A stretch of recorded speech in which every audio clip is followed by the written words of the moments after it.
사랑하는 성도 여러분, 고난을 좋아하는 사람은 한 사람도 없습니다. 누구나 고난이 자신을 피해 가기를 원합니다. 그러나 때로는 고난을 스스로 선택하기도 합니다. 자신이 이루고자 하는 어떠한 일이 있다면 그 일을 위하여서 어떠한 고난이 있더라도 고난을 참고 인내하며 버텨냅니다.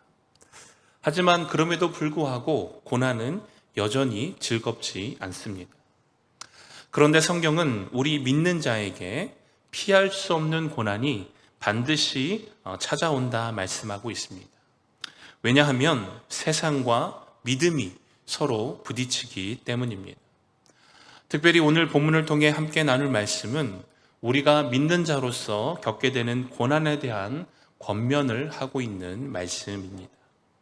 특이한 점은 믿는 자로서 그리스도의 고난에 참여하게 되는 것이 괴로움이 아니라 우리에게 즐거움이 된다 말씀하고 있습니다. 더 나아가 그 고난이 우리에게 복이 된다라고 말씀하고 있다라는 것입니다. 그렇다면 고난이 우리에게 복이 될 수 있는 이유가 어디에 있을까? 오늘 말씀을 통해서 함께 나누기를 원합니다. 먼저 간단히 이 베드로전서가 기록된 목적에 대해 잠시 말씀을 드리려고 합니다. 베드로전서는 소아시아 지역 5개 지역에 흩어져 있는 성도들을 위로하기 위하여 기록된 편지입니다. 로마 대화재 이후 화재의 주범을 네로 황제가 그리스도인에게 돌립니다. 그로 인하여서 이 로마가 교회를 향한 그리스도인을 향한 그 핍박이 극에 달하게 됩니다. 그래서 그 로마에 거주하고 있던 많은 그리스도인들이 주변의 여러 나라로 흩어지게 됩니다. 특별히 주변에 있던 소아시아 5개 지역으로 이 로마의 핍박을 피하여 이주하게 되죠. 그 5개 지역은 본도, 갈라디아, 갑바도기아, 아시아, 비두니아 지역입니다. 하지만 그 당시 이 소아시아 5개 지역 역시 로마의 속국이었기 때문에 그 핍박이 점점점 확산되어져서 그 소아시아 지역까지 뻗어나가고 있는 상황입니다. 그때 베드로는 이 소아시아 지역 5개에 있는 성도들을 위로하고 또한 격려하면서 그들의 믿음을 또한 지키기 위한 권면을 위해 이 베드로전서를 기록을 했습니다. 먼저 오늘 본문 12절 말씀을 보면 베드로전서는 편지의 수신자들을 향하여 사랑하는 자들아 라고 표현하는 것을 볼 수 있습니다. 여러분, 이 표현은 베드로가 그 편지의 수신자인 성도들을 향한 뜨거운 사랑이 있음을 표현하는 부분입니다. 정말 그와 함께 또 그 현 시점에서 고난과 또한 핍박을 당하고 있는 그 성도들을 위로하고 있는 것입니다. 지금 당장에는 그 고난과 핍박과 어려움 가운데 있지만 그 고난을 이상하게 여기지 말고 도리어 그 고난을 통해 그리스도를 묵상하며 그 가운데 일하시는 그리스도를 발견하고 그 하나님의 고난에, 그리스도의 고난에 동참해야 될 것을 사랑으로 권면하고 있는 것입니다.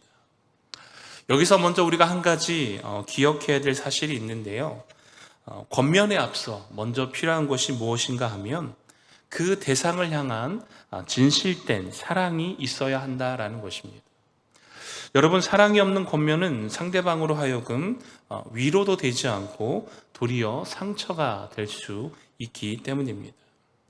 그러므로 사랑하는 성도 여러분, 먼저 사랑으로서 영혼을 뜨겁게 품을 수 있는 넉넉한 마음이 우리에게 있어야 하는 줄 믿습니다.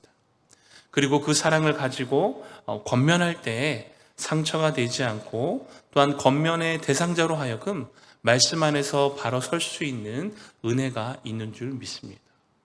여러분, 특별히 가족 구성원들 중에 또 남편이나 아내나 자녀들에게 믿음 안에서 권면할 때에도 정말 그 사랑을 가지고 권면해야 합니다. 여러분, 그렇게 할 때에 믿음 안에서 더욱더 든든히 세워지는 그 은혜가 나타나는 줄 믿습니다. 여러분, 이어서 믿는 자들에게 세상에서 고난을 겪게 되는 이유가 무엇인가? 베드로는 2장 11절, 12절 말씀에 그 이유에 대해 이렇게 말씀하고 있습니다. 베드로전서 2장 11절, 12절 말씀입니다. 사랑하는 자들아, 거류민과 나그네 같은 너희를 권하노니 영혼을 거슬러 싸우는 육체의 정욕을 제어하라. 너희가 이방인 중에서 행실을 선하게 가져 너희를 악행한다고 비방하는 자들로 하여금 너희 선한 일을 보고 오시는 날에 하나님께 영광을 돌리게 하려 함이라. 아멘. 사랑하는 성도 여러분, 세상 사람들이 성도를 배척하는 이유는 분명합니다. 자신들과 같이 육체의 정욕을 즐기지 않기 때문이죠. 그래서 오히려 육체의 정욕을 따라 사는 자들은 자신들이 성도를 향해 악행을 한다, 비방하고 박해를 하는 것입니다. 여러분, 그런데 이때에 대응이 중요합니다. 베드로는 그러한 비방과 박해에 대해 대항하는 것이 아니라 도리어 믿는 자의 행실을 더욱더 선하게, 또한 성도의 선한 일을 통하여 마지막 때에 최후의 심판대 앞에 섰을 때 하나님의 영광이 드러나게 해야 한다라고 권면하고 있다라는 것입니다. 여러분, 최근 신림동에서 참 안타까운 사건이 있었습니다. 한 초등학교 교사가 일면식도 없는 어떠한 사람에게 죽임을 당했습니다. 이제 조사 결과 성범죄에 관련된 범죄였는데요. 여러분, 이 사건뿐만 아니라 최근 뉴스를 통해서 보면 육체의 정욕이 절제되지 않았을 때 그 결과가 어떠한 결과로 나타나는가를 우리는 분명히 눈으로 보게 됩니다. 육체의 정욕이 절제되지 못하면 결국 그 모든 것은 죄로 연결되게 됩니다. 따라서 육체의 정욕을 따라 산다라는 것은 결국 하나님의 말씀을 무시하고 자신의 생각과 뜻대로 살아간다라는 것입니다. 그러므로 분명한 것은 육체의 정욕을 따르는 삶의 끝은 하나님의 심판이 있고 그 심판으로 인하여 그 끝은 비참한 결론을 맺게 된다라는 것입니다. 그리고 더 나아가 베드로는 한 가지 사실을 더 강조하고 있습니다. 성도가 당하는 고난은 단순히 세상 사람들이 악하기 때문에 당하는 고난이 아니라 그 고난을 통해 성도의 신앙과 믿음의 성숙을 위한 연단의 도구로 삼아 주신다라는 것입니다. 오늘 본문 12절 말씀을 한번 보겠습니다. 사랑하는 자들아, 너희를 연단하려고 오는 불시험을 이상한 일 당하는 것 같이 이상히 여기지 말고. 아멘. 12절 말씀을 다시 한번 보면 믿는 자가 겪게 되는 불시험이 있는데 그것은 믿는 자의 연단을 위한 것이다 라고 밝히고 있습니다. 여기서 연단은 성숙과 성장을 위해 꼭 필요한 연단을 말합니다. 여러분, 순도 99.9의 순금은 자연 상태에서 존재하지 않는다고 합니다. 금은 대부분 석영질 암석 속에서 가루 형태나 또는 하천에 흐르는 미세한 사금 형태로 채취가 됩니다. 가끔은 덩어리 형태로 발견이 되지만 그러한 금도 순도를 측정해 보면 90%가 최상의 순도입니다. 따라서 이 불순물이 없는 순수한 금을 얻기 위해서는 풀무불, 즉 용광로에 그 금이 섞여 있는 돌을 넣고 1000도가 넘는 열을 가하게 됩니다. 그러면 그 용광로 속에서 돌이 녹으면서 금도 함께 녹게 되죠. 그래서 그 돌보다 금이 더 무겁기 때문에 금이 가라앉고 그 위에 있는 녹은 돌을 걷어내게 되면 그 순수한 금을 얻게 되는 것입니다. 그런데 거기서 끝나는 것이 아니라 이 금을 담금질을 통해서 이제 단단하게 만드는 그 과정을 거쳐야 우리가 사용하는 순도 99.9%의 순금을 얻을 수 있다라는 것입니다. 따라서 오늘 말씀에 우리에게 허락된 불시험이 우리를 연단하기 위하여 허락하신 것이라 라고 말씀하고 있는 것입니다. 그 불시험을 통해 우리가 과거로부터 또한 옛사람으로부터 죄로부터 섞여 있던 그러한 모든 불순물들을 제거하고 또 그 신앙과 믿음이 하나님 앞에 정결하게 되어져야 한다라는 것입니다. 이것을 조금 더 쉽게 다른 표현으로 말씀을 드리면 우리는 믿는 자로서 우리의 믿음이 하나님 앞에 검증되어져야 한다라는 것입니다. 다니엘서 12장 10절 말씀을 보면 이렇게 기록되어 있습니다. 많은 사람이 연단을 받아 스스로 정결하게 하며 희게할 것이나 악한 사람은 악을 행하리니 악한 자는 아무것도 깨닫지 못하되 오직 지혜 있는 자는 깨달으리라. 아멘. 여러분, 이 다니엘에 기록된 말씀의 의미가 무엇입니까? 연단을 통해 성도는 정결함을 얻게 된다라는 것입니다. 그 연단을 통해 세상에 있을 때 가지고 있던 옛사람의 모습을 제거하여 버리고 그 연단이 끝났을 때에는 우리가 하나님 앞에 부끄러움이 없는 믿음의 모습으로 설 수 있다라는 것입니다. 여러분, 우리가 잘 알고 있는 욥의 마지막 고백이 무엇입니까? 내가 주께 대하여 귀로 듣기만 하였사오나 이제는 눈으로 주를 배움나이다.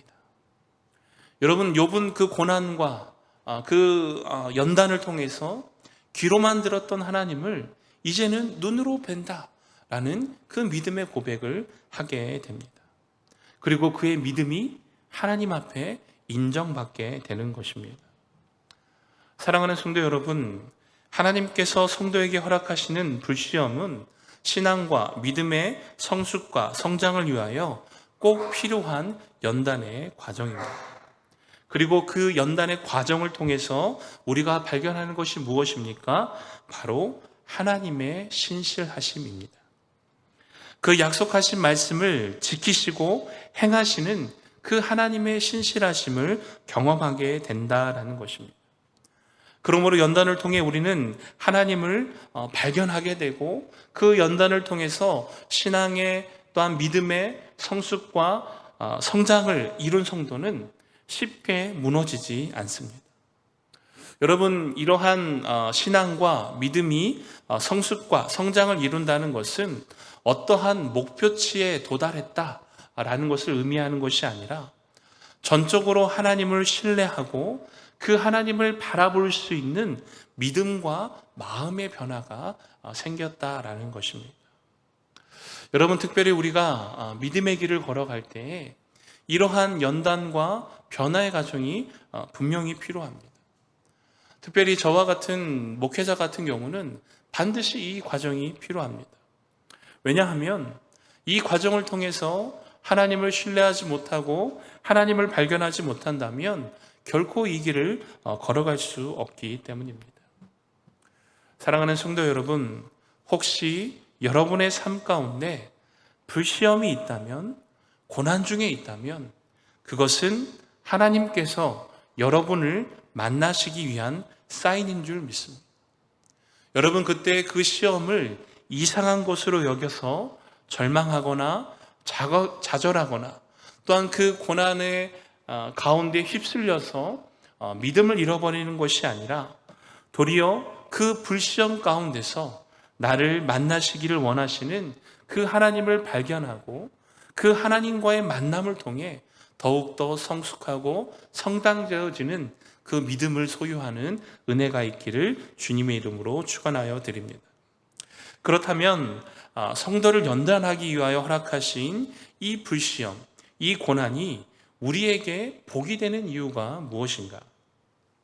첫째는 최후의 심판 가운데 우리에게 약속된 하나님의 상급이 있음을 믿기 때문입니다.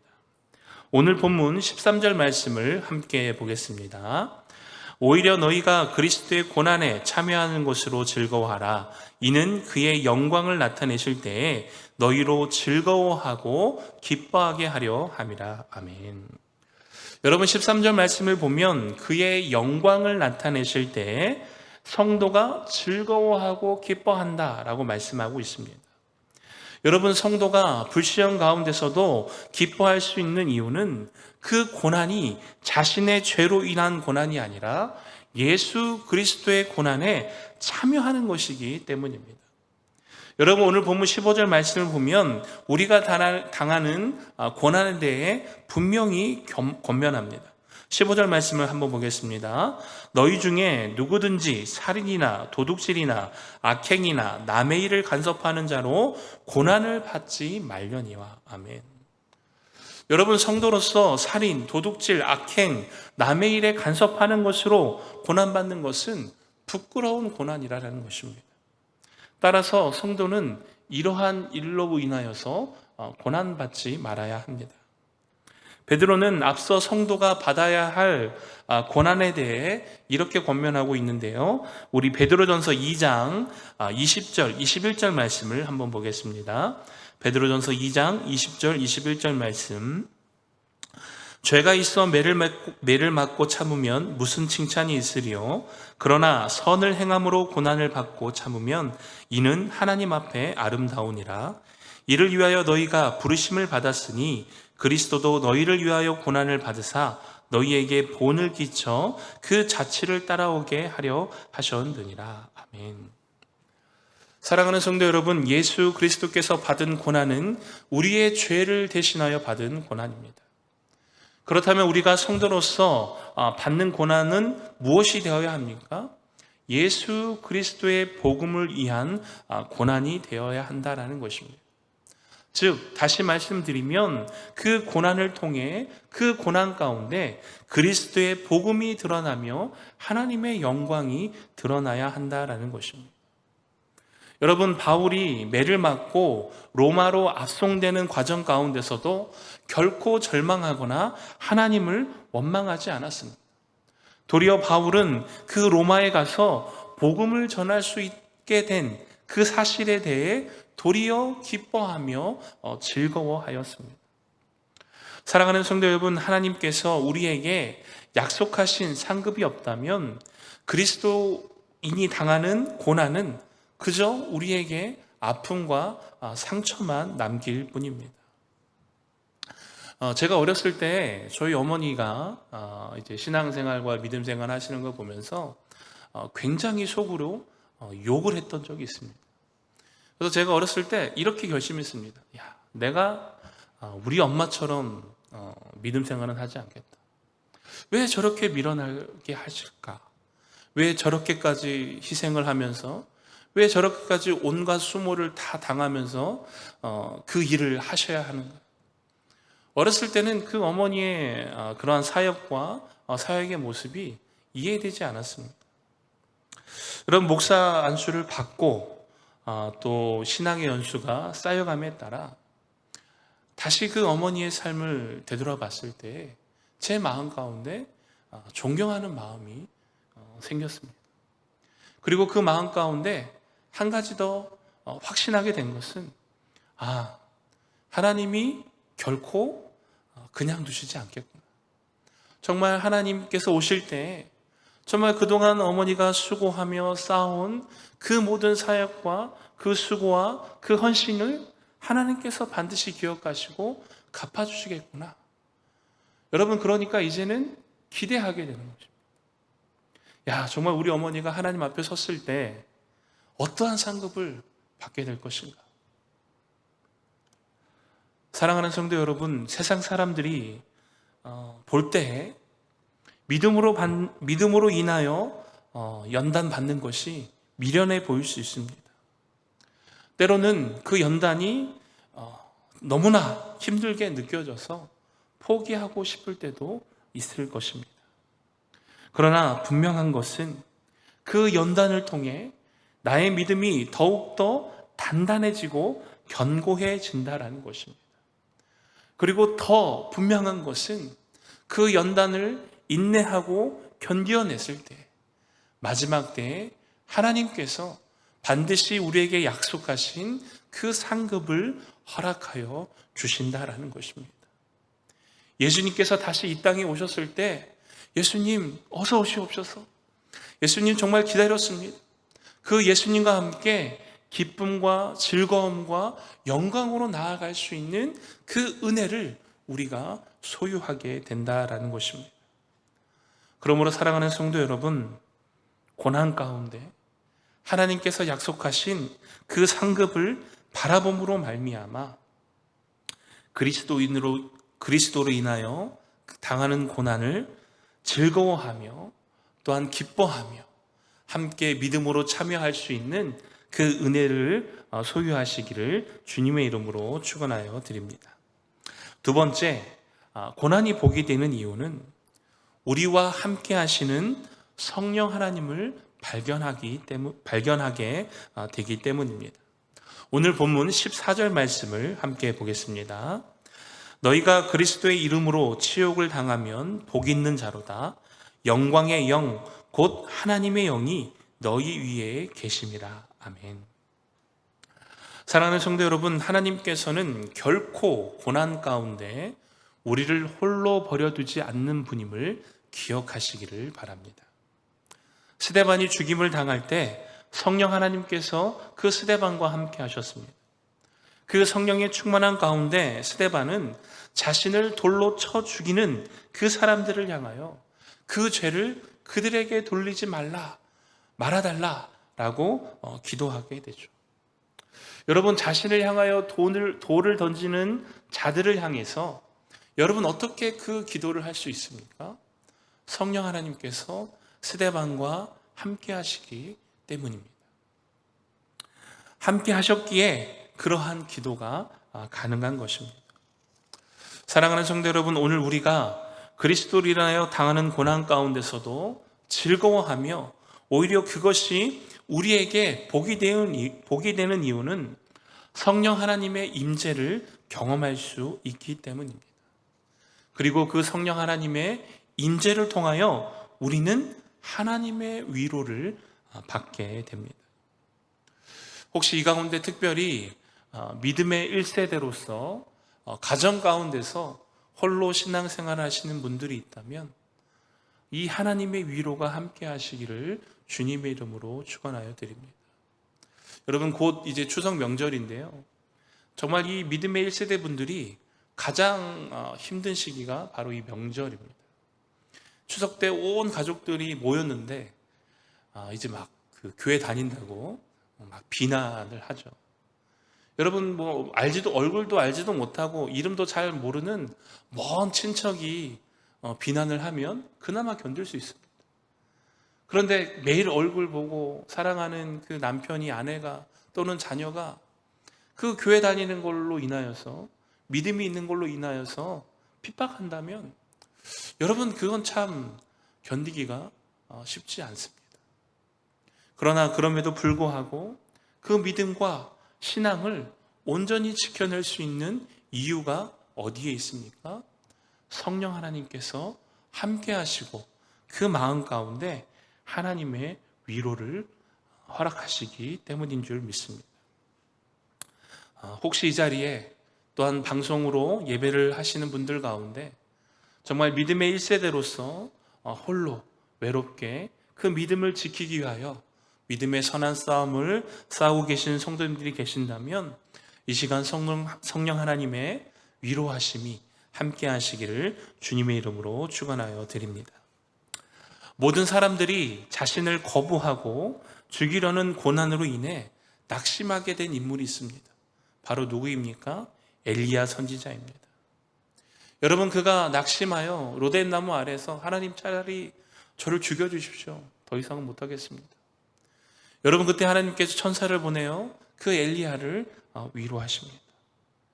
여러분, 그 하나님의 위로가 없다면 엘리야 선지자는 다시 하나님의 산으로 나아갈 수도 없고 그 사역을 감당할 수도 없었을 것입니다. 여러분, 우리가 잘 알고 있는 사도 바울은 어떠합니까?